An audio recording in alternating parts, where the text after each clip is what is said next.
আজ সকাল থেকে ভাবছি আমি মাছ ভালোবাসি না মাংস। ভাবতে ভাবতে বুঝলাম আরে মাছই তো। মাঝে মাঝে মনে হয় আগের জন্মে আমি বুঝি সত্যবতীর মতো যমুনায় নৌকা চালাতাম আর নৌকা থেকে মাছ বিক্রি করতাম, নইলে মাছের বাজারে যাওয়ার এমন টান আসে থেকে। ঘুম থেকে উঠেই বলি একটু ঘুরে আসি, তারপর সেই একটু ঘোরা গিয়ে শেষ হয় মাছের বাজারে। আর আজকের লক্ষ্য হলো বোয়াল মাছ। বোয়াল আমার ভীষণ প্রিয় একটা মাছ, বিশেষ করে কালো বোয়াল।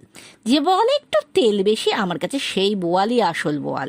লেজের দিকে তেল জমে থাকে বেশি, আর সর্ষে দিয়ে মাখা মাখা ঝোল হলে তো কথাই নেই। তবে ডিম ভরা বোয়াল আমার একদম পছন্দ নয়। মাছের অর্ধেক যদি ডিমেই হয়ে যায় তাহলে মাছের কোত্থেকে স্বাদ পাবো। হঠাৎ শুনছি মাছ দাদা ক্রেতাকে বলছেন, বোয়ালটা নেবেন তো, কাটি তাহলে। ক্রেতা বললেন, টাটকা হবে তো? মাছ দাদা হাত দিয়ে কানকোটা দেখিয়ে বলল, দেখুন লাল চকচক করছে। পেটটা দিতালি।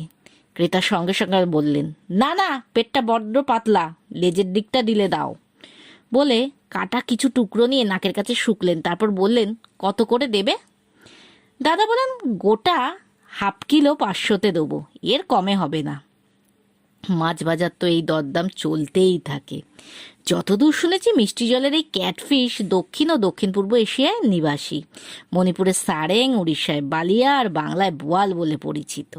নাম বদলালেও আমার কাছে বোয়াল মানে সেই ছোটবেলার স্বাদ, সর্ষের ঝাল আর এক রাশ ভালোবাসা।